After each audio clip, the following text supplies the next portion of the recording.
പിതാവിൻ്റെയും പുത്രൻ്റെയും പരിശുദ്ധാത്മാവിൻ്റെയും നാമത്തിൽ ആമേൻ. എൻ്റെ പ്രിയപ്പെട്ട സഹോദരങ്ങളെ,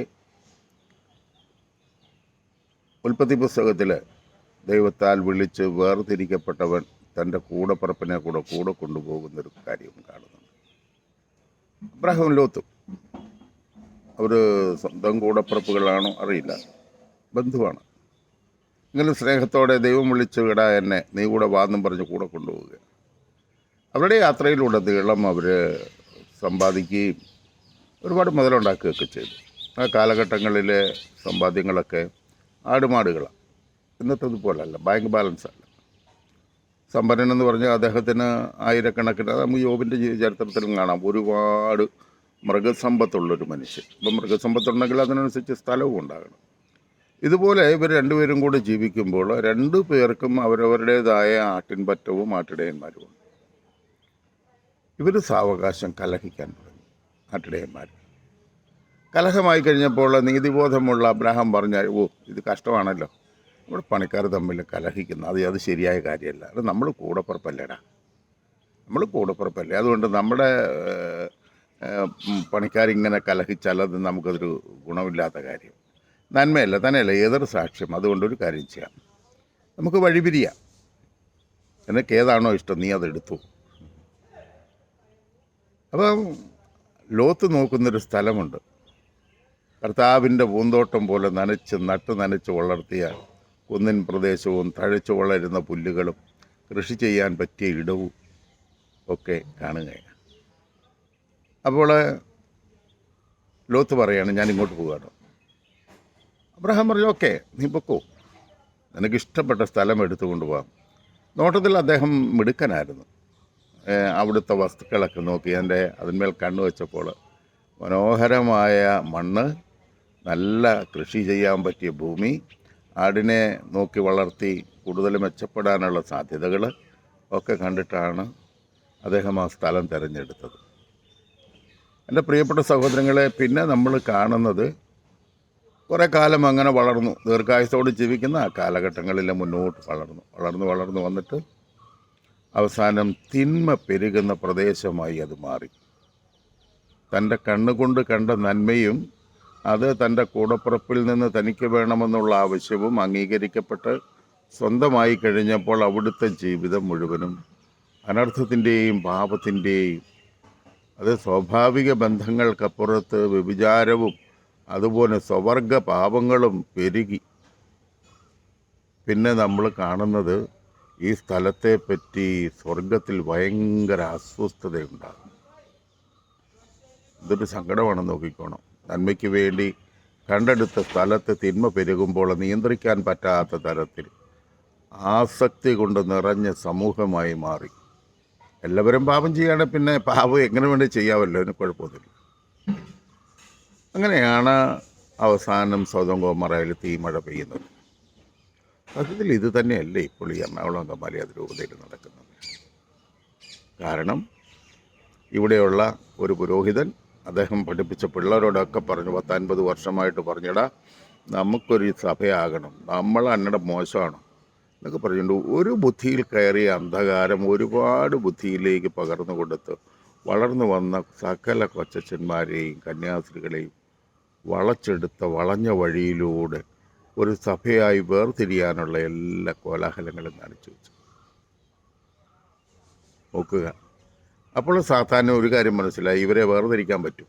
അങ്ങനെയാണെങ്കിൽ ലോകത്തിലെ ഏറ്റവും വലിയ അത്ഭുതമാകുന്നിടത്ത് തന്നെ വേണം പണി കൊടുക്കാൻ സഭയ്ക്കിട്ട്. എന്താണ് ലോകത്തെ ഏറ്റവും വലിയ അത്ഭുതം? പരിശുദ്ധ കുർബാന. അതിൻ്റെ ഏറ്റവും വലിയ പ്രത്യേകത, ലോകത്ത് മറ്റൊരു കാര്യത്തിനും വേണ്ടി ഇത്രയും ദീർഘമായ കാത്തിരിപ്പും പഠനവും സമർപ്പണവും ആവശ്യമില്ല. ഒരു പുരോഹിതൻ ഏതാണ്ട് 11 വർഷത്തോളം തീവ്രമായ ആഗ്രഹത്തിൽ പഠിച്ചാലേ ഒരു വിശുദ്ധനായ പുരോഹിതനായിട്ട് വരത്തുള്ളൂ. അല്ലെങ്കിൽ പഠിച്ചിറങ്ങുന്ന പുരോഹിതനായിരിക്കും, പക്ഷേ അദ്ദേഹത്തിൻ്റെ കൃത്യമായ അഭിഷേകമോ നന്മയോ അദ്ദേഹത്തിനുണ്ടാവും. അപ്പോൾ അങ്ങനെ ചെയ്തു കൂട്ടിയ ലോത്തിൻ്റെ തെരഞ്ഞെടുപ്പ് പോലെ ഈ പുരോഹിതൻ്റെ ബുദ്ധിയിലെ അന്ധകാരം മൂലം ചെയ്തു കൂട്ടിയ തിന്മയുടെ പരിണത ഫലമാണെന്ന് സഭയിലുണ്ടായിരിക്കുന്നത്. ഇനിയും ഇത് നോയമ്പ് കാലമാണ്, വലിയ ആഴ്ചയിലേക്ക് പ്രവേശിക്കാൻ പോവുകയാണ്. ഒരുങ്ങേണ്ട കാലമാണ്, ധ്യാനം നടക്കേണ്ട കാലമാണ്, ചിന്തിക്കേണ്ട കാലമാണ്, മനുഷ്യനെ മാനസാന്തരത്തിലേക്ക് മടക്കി വിളിക്കാൻ, വീഴ്ചകൾക്ക് പരിഹാരം ചെയ്താൽ വിശുദ്ധ ജീവിതത്തിനായി ഒരുക്കേണ്ട ഈ കാലഘട്ടത്തിൽ ഒരു പള്ളിയിലും ഇല്ല ധ്യാനം. ഉണ്ടെങ്കിൽ തന്നെ വൈരാഗ്യത്തിൻ്റെ ധ്യാനം, വെറുപ്പ്, ഉദ്ദേശ, വാശി, വൈരാഗ്യം. എറണാകുളം അങ്കമാലി അതിരൂപതയിൽ ഒരു പുരോഹിതന്മാർക്കും ധ്യാനഗുരുക്കന്മാർക്കും ഇന്ന് ശുശ്രൂഷയില്ല. ഇത് ചിന്തിച്ച് നോക്കിക്കേ. ആണ്ടിൽ ഒരിക്കലെങ്കിലുമൊക്കെ പള്ളി പോകുന്നവരൊക്കെ ഉണ്ട് കേട്ടോ. അങ്ങനെയുള്ളവർക്ക് പോലും ഇക്കൊല്ലം പള്ളി കയറണ്ട. കുമ്പസാരമില്ല, കുർബാനയില്ല, തങ്ങളുടെ ആത്മരക്ഷയെപ്പറ്റിയുള്ള ചിന്തയില്ലാതെ തകർന്ന് തരിപ്പണമാക്കി. എറണാകുളം അങ്കമാലി അതിരൂപതയിലെ ദേവാലയങ്ങളിൽ അവിടുത്തെ ഇടവകക്കാരുടെ സങ്കടമൊന്ന് കാണണം എൻ്റെ പ്രിയപ്പെട്ടവരെ. ചങ്ക് പൊട്ടുന്ന വേദനയോടെ 34 രൂപതകളിലും കുമ്പസാരവും കുർബാനയും വിശുദ്ധ ജീവിതത്തിന് ആവശ്യമായ കാര്യങ്ങൾ ചെയ്യുമ്പോൾ ഇവിടെ ഇതാ ഔസേപ്പിതാവിൻ്റെ മരണത്തിരുന്നാളിന് പോലും ഒപ്പുശേഖരണം നടത്തിയിരിക്കുക ഭൂരിപക്ഷം വെച്ച് കുർബാന ചെല്ലിക്കാൻ കോടതി പോകാനായിട്ട്. നടക്കട്ടെ, നല്ല കാര്യമാണ്. എൻ്റെ പ്രിയപ്പെട്ട സഹോദരങ്ങളെ, ഈ അതിരൂപതയിലെ വൈദികരിൽ കയറിയ അന്ധകാരം ഇവിടെ കൊണ്ടുവച്ചത് ഒരു സോദോം ഗൊമോറ തന്നെയാണ്. ഇവിടെ ചങ്കുപൊട്ടി കരയുന്ന വിശ്വാസികളായ സഹോദരങ്ങൾ, സഭയോട് ചേർന്ന് നിൽക്കുന്നവരുടെ സങ്കടം കാണാൻ ആളില്ലാത്ത തരത്തിൽ. അതുകൊണ്ട് എൻ്റെ പ്രിയപ്പെട്ട സഹോദരങ്ങളെ, നമ്മുടെ ജീവിതം എവിടെയെങ്കിലും പോയി കുമ്പസാരിച്ച് കുർബാന സ്വീകരിക്കുകയും നല്ല ജീവിതത്തിന് വേണ്ടുന്ന തീരുമാനമെടുക്കുകയും ഇനിയുള്ള കാലങ്ങളിൽ ചെറിയ കളി കളിച്ചിട്ട് കാര്യമില്ല. കാരണം വിശുദ്ധനായേ പറ്റൂ സ്വർഗം വേണമെങ്കിൽ. അല്ലാതെ ഞാൻ ആ ഭാഗത്താ ഈ ഭാഗത്താന്ന് ആരും വിചാരിക്കേണ്ട. കൃത്യമായും പറയുകയാണ്, വിശുദ്ധരാകാൻ ആത്മാവിൽ വിശുദ്ധിയില്ലേ സ്വർഗം തൊടില്ല, കാണാൻ പോലും പറ്റില്ല. അതാണ് വേറൊരു രസം. ശുദ്ധീകരണ സ്ഥലം വഴി പോകാനായിട്ട് ഒരു വിശ്വാസിയും ദൈവം അനുവദിച്ചിട്ടില്ല. അവൻ്റെ കരുണയുടെ സ്ഥലമാണ്. തന്നോളം വിലയുള്ള ഒരു ആത്മാവിനെ നിത്യനാശത്തിന് കൈവിടാൻ ഇഷ്ടമില്ലാത്തത് കൊണ്ട് അവിടുന്ന് ഒരുക്കിയിരിക്കുന്ന സ്ഥലമാണ്. അത് അവിടുത്തെ കരുണയുടെ സ്ഥലമാണ് ശുദ്ധീകരണ സ്ഥലം. അവിടേക്ക് ഇപ്പം ടിക്കറ്റ് ഇല്ല കേട്ടോ. അത് ദൈവം തമ്പുരാൻ്റെ കരുണയുടെ സ്ഥലമാണ്. അതുകൊണ്ട് അങ്ങോട്ട് ടിക്കറ്റ് എടുത്ത് അവിടെ കയറി ഇറങ്ങി കുളിച്ച് കയറി പോകാമെന്ന് വിചാരിക്കേണ്ട. ഇവിടുത്തേതിൻ്റെ 10,000 ഇരട്ടി സഹനമുള്ള സ്ഥലമാണ് ശുദ്ധീകരണ സ്ഥലം. എന്തിനാന്ന് എത്ര ടിക്കറ്റ് കിട്ടുമെങ്കിൽ എന്തിനാ? കുരിശിൽ കിട്ടുന്ന കള്ളൻ ഒറ്റ കുമ്പസാരത്തിൽ അവൻ പറഞ്ഞു, ഓർക്കണമേ എന്നെ കൂടെ, ഞാൻ പാപിയാണെന്ന് അവൻ മറ്റേ കള്ളനോട് പറയുന്നുണ്ട്. നമ്മുടെയൊക്കെ പ്രവൃത്തിക്കനുസരിച്ചുള്ളതാണ് ആ കിട്ടിയത്. വെറുതെ വഴക്കുണ്ടാക്കേണ്ട.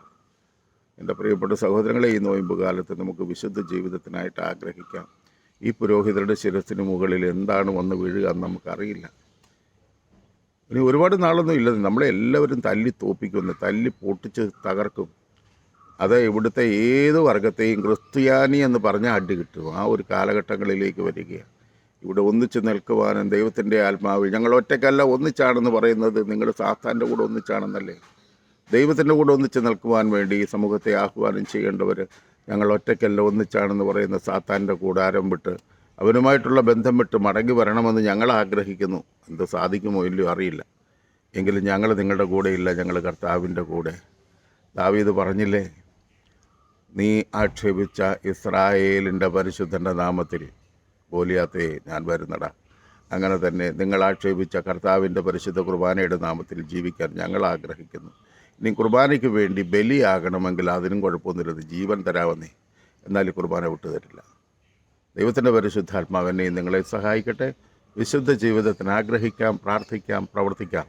ദൈവത്തിൻ്റെ പരിശുദ്ധാത്മാവിൻ്റെ എല്ലാ ശക്തിയും എന്നിൽ നിങ്ങളിൽ നിറഞ്ഞ വിശുദ്ധ ജീവിതം ഒരുക്കപ്പെടട്ടെ. അവസാന ശ്വാസം വരെ കർത്താവിനോട് കൂടി നിൽക്കുവാൻ ദൈവത്തിൻ്റെ പരിശുദ്ധാത്മാവ് സഹായിക്കട്ടെ. ആമേൻ. കൊള്ളാമെന്ന് തോന്നുകയാണെങ്കിൽ ഒന്ന് ഷെയർ ചെയ്ത് സഹായിക്കണം കേട്ടോ. ശരിയെന്ന്.